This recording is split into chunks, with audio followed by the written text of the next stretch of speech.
Get in. Man, 8 games unbeaten. Whew, it's quite a record. It's kind of funny. They're talking after club record 8 game unbeaten streak. I'm like, this is our second season. Technically, that means last season, whenever we went 2 games unbeaten, it was a club record. Like, oh my gosh, guys. No, but overall, it wasn't the cleanest game. It wasn't our best game either. But we get a win. It's on the road, which is huge because getting a win on the road in the MLS is difficult. The main thing, I mean, you compare it to some of the other leagues in different countries, the big thing that makes away games so hard in the U.S. is that the away games here are pretty much like you're traveling to another country in other countries. You know, like imagine in the Premier League you're having to go play teams in the German league or the French league because that's how far you have to travel to play some of these games. So playing on the road can be very difficult. On top of that, you know, it's not the same type of pitch we have here in Atlanta, so that can make it difficult as well. So all these little factors, especially, you know, the referees are already bad, but there tend to be a little bit more for the home side. So all these little factors go together to make it difficult to be on the road. And so to get a win on the road, and this is, I mean, we've gone on the road, I think 3 times now, won all but one of those. It's either 3 or 4 times we've been on the road, and we've won all but one. That's pretty impressive. So, just looking at the game overall, a couple things I think that would have made the game a little bit better for us. First of all, I do think we didn't move as well in this game. We didn't move around as much. We didn't get as much movement up top, and that did hurt us. You know, they were talking about, Dan Gargan was talking about for most of this game how, we put under a bunch of pressure. This is the first time we're seeing this. You know, Chicago's pressing us high. It's not the first time we've seen it. We've seen it several times. LAFC did it to us. But the difference in this game was for some reason there wasn't as much movement going on from Nagby, from Almiron, from Barco. There wasn't as much movement there. I don't know why, but there's so much space, and I'm seeing it, and it's like they won't check back into that space. Even if you can't keep it, at least keep the ball moving. But nobody's really checking into the space, and so the defense is having to play, and then just give it back to Guzan for him to punt it up the field pretty much. So that was a big problem for us, especially in the first half. Second half, there was a little bit more movement. We moved the ball a lot more, a lot quicker as well. So it definitely helped us in the second half, and we started getting several more chances.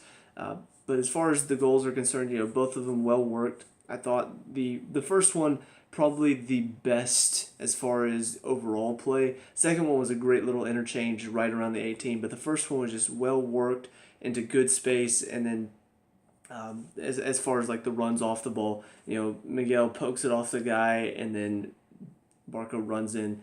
So it was fantastic. Both of the goals well worked, and then their goal, a little bit of slack on defense, and some of that comes from the fact that we're up 2-0. We got a little bit lazy. Throw-in comes in, and everybody stepped to that side of the field for some reason.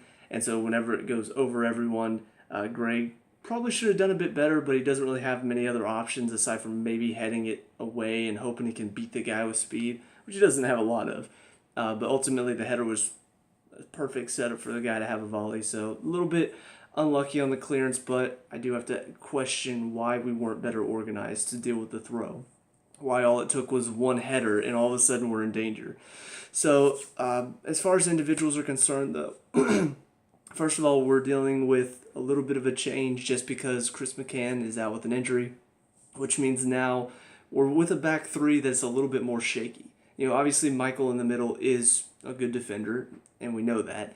But Perez, a bit shaky this season, and Franco, coming back from a head injury, hasn't really been our best player. You know, a bit solid defensively, but on the ball, looks a bit shaky. So we're dealing with both of those players that are shaky on the ball. Perez is shaky defensively too. It can be a little bit difficult for the defense. So as far as, you know, first of all, starting off with Brad in goal, I mean, he did well, made some good saves, had to really be aware. One of the best things that I think I love to watch whenever he's in goal is ball goes over the top. At least 50% of those, if it's in the box, he's going to be there. He reads that so well, and he puts himself in a good position to make sure he can go and collect, which is great. As far as the defense is concerned, Franco did okay. You know, wasn't great, wasn't bad. He was just kind of in between. Made some good defensive plays, but also gave away the ball a couple times and was caught stepping a couple times as well. The best example I can think of was, I can't remember who it was that they played it to. There's a guy, though, it was in the first half, and tracking back wasn't great. There was like 3v3 situation. Ball gets played in behind because Franco, for some reason, has stepped and left his man completely unmarked. But thankfully, ball wasn't great back across, and so we ended up dealing with it well enough. But it's those moments where you can kind of see defensively he lacks a little bit. He's not really smart enough to see who he needs to pick up. So there were a couple moments like that, but overall I thought he played well enough. Perez is really the one that's still just, he's not looking good right now. He's had a couple games where it's like, okay, so maybe he's back. He even has a couple plays where he picks up the ball, dribbles, looks good on the ball, looks like he's solid. But then there are moments where it's just like, get rid of the ball. Do something else. He's trying to flop to get a free kick. Referees aren't not calling anything soft today. You got to get up and you got to play. It doesn't matter if he's not. You've still got to play. You can't just rely on the referee to bail you out every time. So I'm a bit frustrated with him. I think he needs to step up his game because he is causing a lot of our problems in the back. But with that being said, the one thing that he does bring that I don't think you can trust with either Franco or with Chris is he does have anything in the air. Most likely he's at least going to get ahead on it. He and Michael both are very good at that. Chris can be at times, but for the most part, you don't see him winning those headers. And Franco isn't really good in the air either. So I do think that's one reason why he keeps his position, even though he does make those mistakes. As far as the wingbacks are concerned, Greg had some good moments on the ball, but defensively is where, once again, I don't really trust him. He gets way too high up the field. He doesn't really work back as much as he should be. And the big thing about it is, it's when we're 2-1 up. They're only a goal behind and you're stepping all the way up the field. We need you to defend. I get the fact, okay, you want to step up because if we make it 3-1, well, then the game's put to bed and we don't have to worry about it. But the risk with that is we give the ball away, you're way out of position. And that happened like 2 or 3 times when we were only a goal up. So I just feel like for a player who's supposed to be both defensive and attacking, he does more attacking than he does defending. And Julian on the other side, kind of similar, but the difference is that I see Julian getting back into position more. He's not a great defender, but he puts himself in a good position to make sure players are marked. They don't have a ton of space. Greg, sometimes he'll be stepped so far up the field that there's a guy just wide open running out of defense. So I feel like he needs to balance it. He needs to find a happy balance where he gets up in the attack when we need him to, but still put yourself in a position where if we lose it, because sometimes the way we play some risky balls, we try little flicks and tricks, sometimes it doesn't work, and sometimes we do lose the ball. So you need to be aware of that and make sure you're not completely out of position if that happens. So the only real complaint for him, the rest of it, he had a good game. There are some really good passes. That is the one thing Greg brings that nobody else at that position does. He moves the ball really well in tight spaces. The little flicks, the little 1-2s, he can do that, and I don't see Chris doing that. I don't see Mikey doing that. That's something that only Greg can bring to the field, so it's good to see. And then on the other side, Julian, like I said, doesn't always do the defensive side well, but he's in a good position. My real complaint with him tonight was just, once again, the final product at times could be a little bit iffy. They talk about, he sends in a great cross. He does send in a great cross, but it's not 100% of the time. Sometimes he loses it. Sometimes he tries to do a little too much with it. So I do feel like I want some more consistency out of him. I want to see him providing, if he's not providing a great cross, I still want to see him keeping the ball or moving it around well. So that's about the only thing with him. The rest of it was good enough.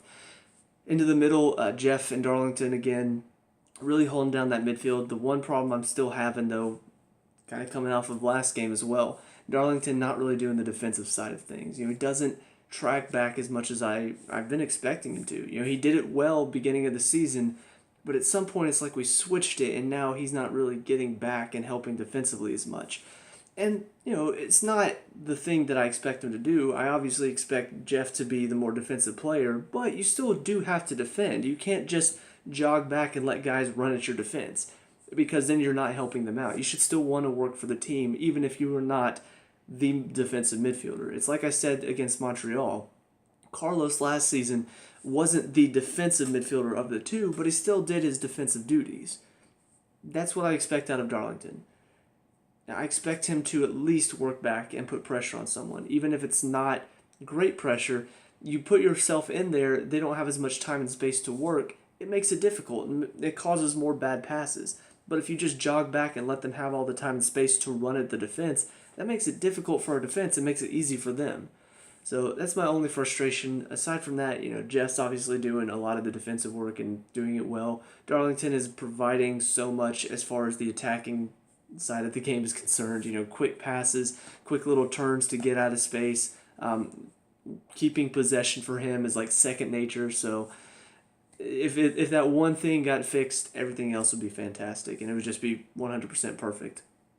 As far as the front three are concerned, like I said, not great first half from any three of them. I thought Miguel wasn't really checking back as much as he normally does. I thought he dwelled on the ball a little too much in the first half. Joseph wasn't really working as hard as I wanted him to. Ezekiel kind of in and out of the game, even in the second half. He was probably the one of the three, even though he got a goal, that I felt like never really got going in this game, never really found his footing and really worked hard. Joseph, you saw those moments in the second half where he started to work, he started to put pressure on the defense and cause them to have issues. Miguel, obviously, second half stepped it up big time, just really working hard. That first goal completely comes from him winning the ball back and finding Ezekiel in behind. So, of the three, none of them had a good first half, in my opinion. Miguel, good second half. Joseph, pretty good second half. Ezekiel, never really got going. So that's pretty much it overall for those three. As far as the subs that came on, I like all three subs. Kevin comes on early for Joseph just to provide a bit more defensive pressure in the midfield, which makes sense. And on top of that, he's been playing well. 2 great goals against Montreal. He works hard in there to win the ball back. He keeps possession very well. So I like that change. It keeps Ezekiel and Miguel sort of up top with the speed to put pressure on the defense, but it does give us a bit more defensive stability as well. And then bringing Tito on for Ezekiel as a second sub, just more work rate up top. Tito has a bit more pace as well, so he puts more pressure on the defense, causes them to play quicker, causes them to have to make quicker decisions, and causes a few mistakes as well. Never really got that one mistake that was like, okay, finish it now. He never really had that moment for me, but I did see the hard work, and on top of that, he's still returning from injury, so I think he's slowly coming back to fitness. But overall, I was happy with the decision to bring him on, and Kevin as well. The last one was Miles Robinson coming on. Not sure who he's going to come on for, but unfortunately, once again, Guzan goes out to punch, and Franco's right in the way. This time, though, not a head injury. It looked, from the replay, it looked like maybe Brad's knee caught him like right here in the ribs. So I'm not sure if anything's broken, if it's just really sore. Hopefully it's not too bad, because I do want to see him grow as a player. He's younger, and he has those moments that make me think he has the potential, but he needs to get more game time under his belt before he can really become that player that we need. But yeah, Miles comes on. I mean, at that point, it was pretty much game over. It was just really trying to keep them out, keep them from getting into our box. And they had like one late chance where it nearly fell to somebody at the top of the box, and Brad tried to come out and collect it. It didn't come all the way, so he had to sort of deal with it. But then, at that point, game over. So, yeah, overall, I'm happy with the win. I am happy with the second half performance, even with giving up the goal. I think we still overall played very well, but we have to find a solution for when things get tough for our defense. Because we're kind of relying on Michael and Perez and Jeff to be the last line of defense and just providing safety every single time. Brad as well, relying on him to make some great saves. I don't want to feel that way. I want to feel like our team is working as a unit. It's not, oh, the defense has got this, and then, oh, the attacking team has got that. I want it to feel like our team has got it covered. Our team is defending well. Our team is attacking well. Not our defense is doing everything while our attacking third is just not providing anything. It shouldn't feel separated. That's my big frustration overall. So, yeah, that's about it for this one. Obviously, midweek game coming up is going to be a bit difficult just because playing 2 games like this, back to back, it can be really tough. So I'll be interested to see what we do. Obviously, it's a very tough game against Sporting KC, top in the West. Obviously, the West isn't as good as the East, in my opinion. I think we have a lot tougher teams over here. But it still is going to be a tough game. Thankfully, it is at home, though, so we do have that home field advantage coming in. But we have to make sure that we are prepared because, as Montreal showed last week, we come in a little bit on our heels, not really ready to play. We can give up an early goal if that's the case. So, yeah, that's it for me. Let me know what you guys think down in the comment section below. What were your thoughts in this game? Let me know. We can talk about and discuss all that good stuff. Leave a like and subscribe for future Atlanta United reviews. I'll see you guys in the next game. Peace out.